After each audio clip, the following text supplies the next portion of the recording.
O sol tá tímido hoje aqui em Fortaleza, um tempo nublado, mas tempo bom, temperatura amena em Fortaleza nesse início de manhã de quarta-feira. Hoje é quarta-feira, dia 20 de novembro do ano de 2013. A gente começa o Jornal da Clube desejando a você um bom dia. A gente começa o programa com o nosso show de notícias, Luizinho. As manchetes do dia. 7 horas e 1 minuto. O número de cidades em risco de epidemia de dengue mais que dobrou no Brasil, passando de 77 em outubro e novembro do ano passado para 157 no levantamento feito entre outubro e novembro deste ano. Assim como no ano passado, as cidades sob risco se concentram no Nordeste brasileiro. É o que aponta o índice que indica o percentual de infestação de imóveis com lavras do mosquito transmissor da dengue, o LIRA, que foi divulgado pelo Ministério da Saúde. Em 2012, o levantamento cobriu 1.239 cidades. O LIRA, apresentado ontem, demonstra que 1.315 cidades brasileiras estão hoje infestadas pelo dengue. 3 capitais se enquadram em situação de risco: Cuiabá, Rio Branco e Porto Velho. Estão em alerta Boa Vista, Manaus, Palmas, Salvador, São Luís, Aracaju, Rio de Janeiro, Vitória, Goiânia, Campo Grande e a nossa querida Fortaleza. Olha que beleza, Fortaleza, a capital do dengue. Que vergonha. 7 horas e 2 minutos. Fortaleza é a capital do dengue e da bandidagem também. 7 horas e 2 minutos. 7 e 2. Você está aqui no Jornal da Clube. O presidente do Supremo Tribunal Federal e relator do mensalão, ministro Joaquim Barbosa, determinou que a Vara de Execuções Penais e Medidas Alternativas do Distrito Federal dê início ao cumprimento das penas alternativas de 3 condenados no processo do mensalão. Foram divulgadas as cartas de sentença condenatórias do ex-deputado José Borba, do ex-secretário do PTB, Emerson Palmieri, e do ex-sócio da corretora Bônus Banval, Enivaldo Quadrado. Esse documento autoriza que o juiz da Vara de Execuções, Nelson Ferreira Júnior, adote os procedimentos para o início da punição dos condenados. Quadrado foi condenado à prestação de 1 hora diária de serviço comunitário durante 3 anos, 6 meses e 11 dias, além de pagar multa. Borba e Palmieri foram condenados a pagar 300 e 150 salários mínimos, respectivamente, a uma entidade assistencial. Ambos também estão proibidos de ocupar cargo ou função pública durante o período da sentença. 7 horas e 3 minutos, 7 e 3. A presidente Dilma fechou ontem acordo para não votar até o segundo semestre do próximo ano nenhum projeto na Câmara ou no Senado que represente impacto nas contas públicas. Dilma convocou reunião do Conselho Político, que reúne líderes e presidentes de partidos, além de sua equipe de ministros responsáveis pela articulação do governo, para tentar barrar bombas fiscais com proposta de emenda à Constituição que cria o piso salarial para servidores policiais, a que prorroga os benefícios para a Zona Franca de Manaus, além de um projeto que reajusta o judiciário. É o executivo que determina o que o legislativo vota no Brasil. Os poderes não são autônomos. Quer dizer que é a presidente que determina o que o Congresso vai votar e o Congresso aceita. A ministra Ideli Salvati afirmou que, ainda que o Planalto atue para conter as bombas fiscais, o governo não está em situação delicada. Ressaltou que trata-se de um momento em que o Congresso sofre pressões em razão da campanha eleitoral do ano que vem. No Twitter, a presidente Dilma disse que o pacto é imprescindível para dar continuidade aos programas do governo do desenvolvimento sustentável com distribuição de renda e geração de emprego. Segundo a presidente, ela se reuniu com presidentes e líderes de partidos da base aliada e citou o PT, o PMDB, o PCdoB, o PP, o PR, o PDT, o PTB, o PRB e o PROS. Disse a presidente Dilma, que disse que a reunião firmou um pacto pela responsabilidade fiscal. 7 horas e 5 minutos. A família de 4 brasileiros que morreram dentro de casa na passagem de um ciclone na ilha da Sardenha, no sul da Itália, mudou para o local há 2 meses para não pagar aluguel e tinha planos de voltar ao Brasil nos próximos anos. O casal Israel Passione, de 42, Cleidmara, de 39, e os filhos Weriston, de 20 anos, e Lane Kellen, de 16, estão entre as 17 vítimas fatais de uma inundação em Arsaquena na madrugada da terça-feira. Eles moravam na Europa há 8 anos e deixaram parentes em Divinolândia, interior de São Paulo. Segundo o pastor evangélico e lavrador Abel Passoni, pai de Isabel, a família dormia no porão de uma mansão, quando a água da chuva tomou o local e os afogou. A água subiu 3 metros acima do nível do porão. Eles não pagavam aluguel em troca da moradia. Isabel cuidava da casa nos finais de semana. Segunda a sexta, trabalhava de jardineiro para um italiano e ganhava cerca de 80 euros por dia, o que dava R$ 1.600 por mês. A família brasileira, os corpos serão trasladados para o Brasil nas próximas horas. 7h05. A Justiça da Rússia liberou ontem a bióloga brasileira Ana Paula Maciel, de 31 anos, que fazia parte do grupo de ativistas do Greenpeace, preso no país desde setembro. A ambientalista participou da ação que interceptou uma plataforma de petróleo russa no Mar Ártico. A libertação de Maciel acontece em meio à reavaliação das prisões preventivas dos ambientalistas, que foram indiciados por vandalismo pela tentativa de invasão de uma plataforma da estatal petroleira Gazprom no dia 18 de setembro. Ana Paula, que durante a audiência segurou um cartaz escrito à mão onde se lia prisão ilegal, vergonha para a Rússia, começou a chorar de alegria ao ouvir a decisão do juiz. A informação foi confirmada pelo Greenpeace em sua conta do Twitter. Para deixar a cadeia onde está em São Petersburgo, no entanto, a brasileira terá que pagar uma fiança de 2 milhões de rublos, cerca de R$141 mil. O Greenpeace diz, contudo, que não estava claro se eles teriam permissão para voltar para casa. Além de Maciel, também serão liberados os argentinos Camila Speziale e Miguel Hernan Pérez, o canadense Paul Ricks, o neozelandês David John, o polonês Thomas Drzemanuk, o italiano Christian D'Alessandro, o francês Francesco Pisanu e a finlandesa Sini Sareda. Na segunda-feira do dia 18 foi autorizada a soltura também de outros integrantes do Greenpeace. O tribunal russo deve avaliar outros casos até o final da semana. No entanto, ainda não está claro se a brasileira, após ser solta, pode deixar o território russo. As informações dão conta de que ela precisa ficar em território russo para responder ao processo em liberdade. 7h08. 7h08. Bom dia para você. Você está aqui no Jornal da Clube.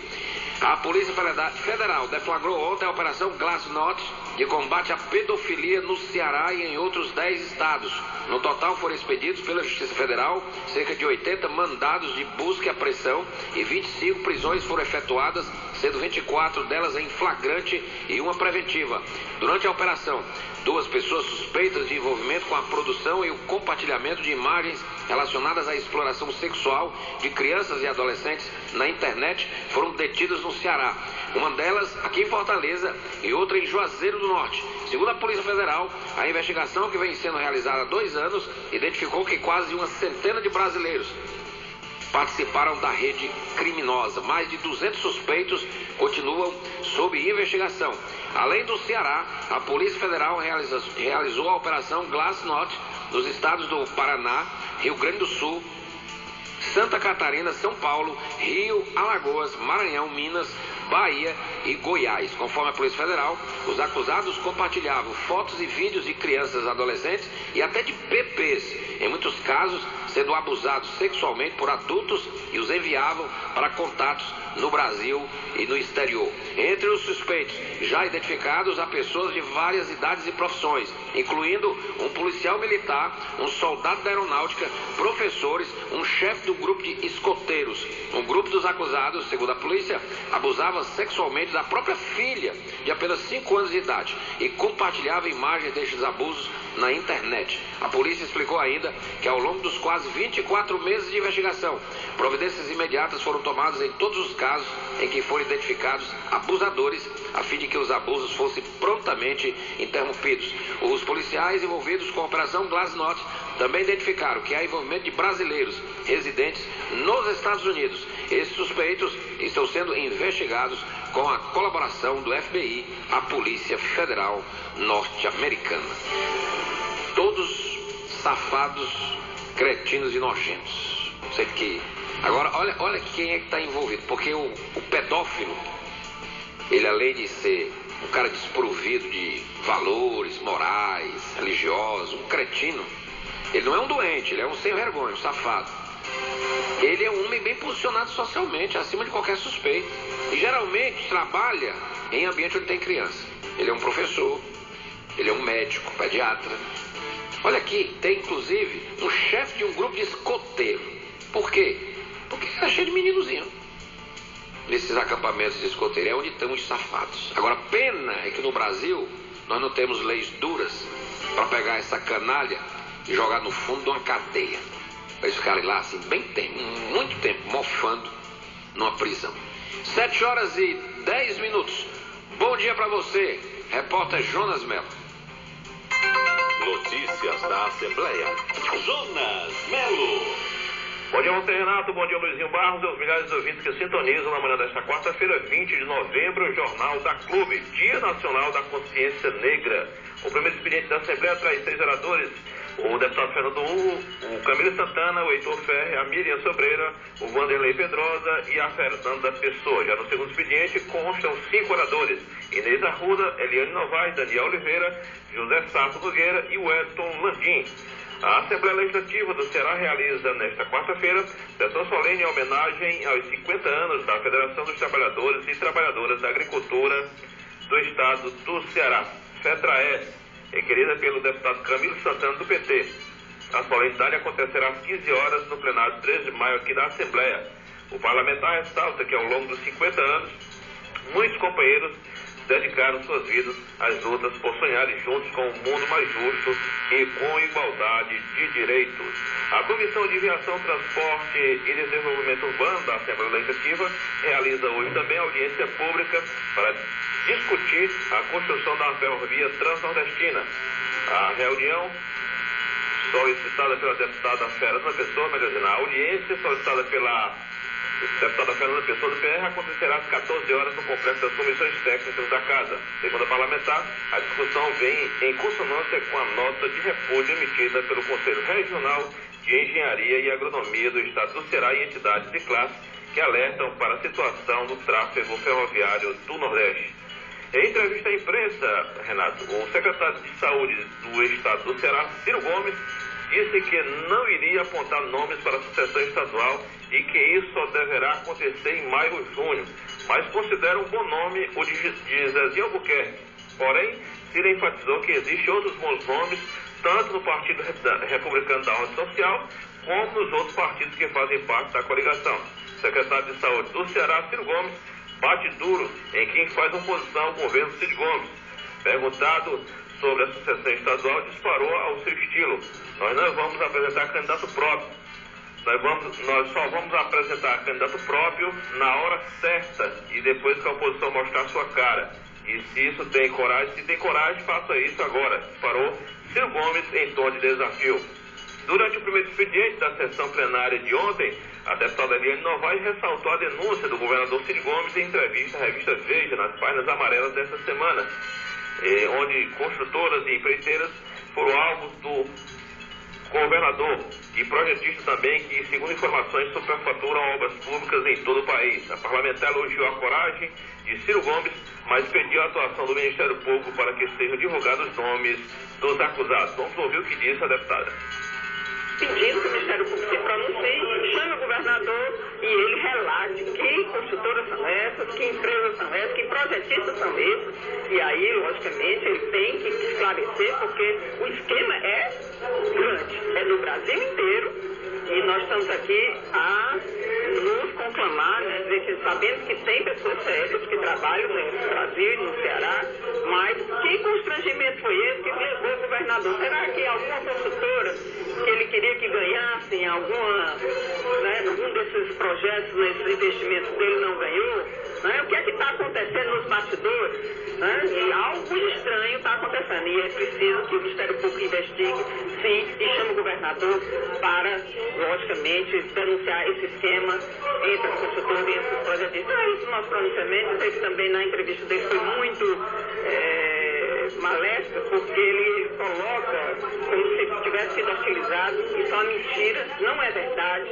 Ele começou a utilizar, ele juntamente com seu irmão, Ciro Ferreira Gomes, utilizaram o presidente nacional, fazendo comentários a nível nacional, comentários duros, abortando e logicamente, a candidatura de Eduardo. E, portanto, eles estavam tentando sabotar a candidatura de Eduardo e levando informações de dentro do Partido Socialista Brasileiro para o PT. Portanto, a deputada fez essas ponderações na Assembleia Legislativa do Estado do Ceará. Já o deputado federal cearense José Guimarães subiu à tribuna da Câmara Federal na tarde de ontem para, em nome do Partido dos Trabalhadores, partido do qual é líder da casa, lançar um manifesto em defesa dos condenados pelo Supremo Tribunal Federal no processo conhecido como Mensalão. Em seu discurso, o parlamentar diz que não há justificativa para as prisões como a do ex-ministro Zé Disseu e do ex-presidente nacional do PT, José Genuíno, irmão de Guimarães. Segundo Guimarães, o irmão dele é inocente. Vamos ouvir um trecho da participação dele na tribuna ontem na Câmara Federal. Neste momento da mais alta relevância para o parlamento brasileiro, nós não podemos aceitar, porque, presidente, a democracia, ela existe, ela é sempre infinita. Ela tem um valor universal. E todos, evidentemente, quem comete erro na vida pública tem que pagar por eles. Mas não é razoável tanta impunidade no Brasil.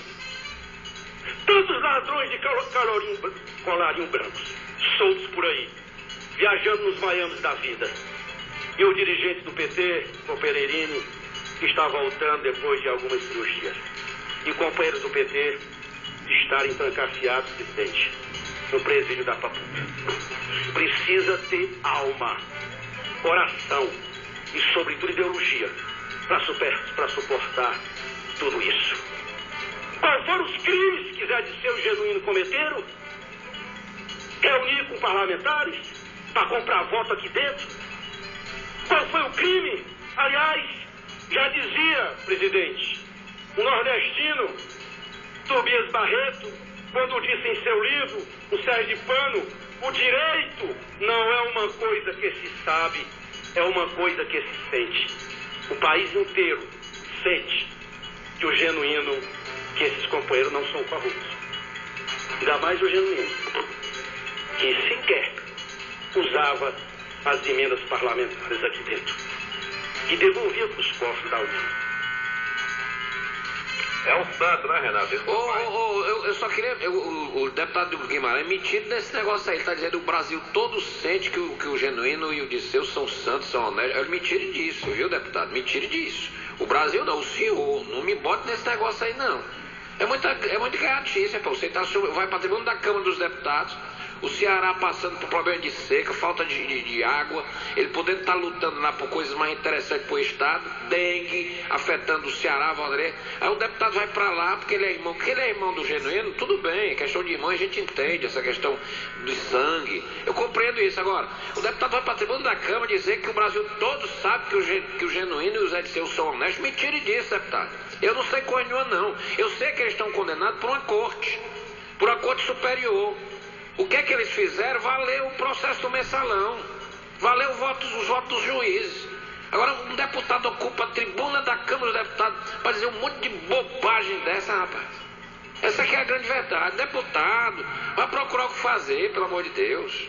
É complicado, Renato. Mas é você que o Serviço Nacional de Aprendizagem Industrial do Ceará, Senai Ceará, está completando 70 anos em 2013. Na próxima segunda-feira, 25 de novembro, uma solenidade comemorativa às 19 horas marcará a data na sede da Federação das Indústrias do Estado do Ceará, FIEC. Na oportunidade, Renato, serão homenageadas personalidades que contribuíram à história da instituição, considerada o maior complexo de educação profissional da América Latina e reconhecida como modelo pela Organização Internacional do Trabalho. O martelo acaba de ser batido. Foi adiada a reunião do Conselho de Administração da Petrobras, marcada para sexta-feira, dia 22. Como Dilma vai estar no Ceará, em Fortaleza, ela iria participar de forma não direta da reunião da Petrobras, na qual seria discutido o novo modelo de reajuste dos combustíveis. Agora a reunião acontecerá no dia 28, na quinta-feira que vem. O número de casos e mortes por dengue só aumenta no país, como você falou aí no início do programa, deixando as autoridades preocupadas e os municípios em situação de risco. Nordeste é a região que concentra mais cidades nesse estado. Ao todo são 125. Os dados são do levantamento rápido do índice para o Aedes aegypti, o LIRA-A, apresentado ontem pelo Ministério da Saúde. Daqui a pouco em sessão plenária aqui na Assembleia Legislativa, eu sou o comando da mesa diretora.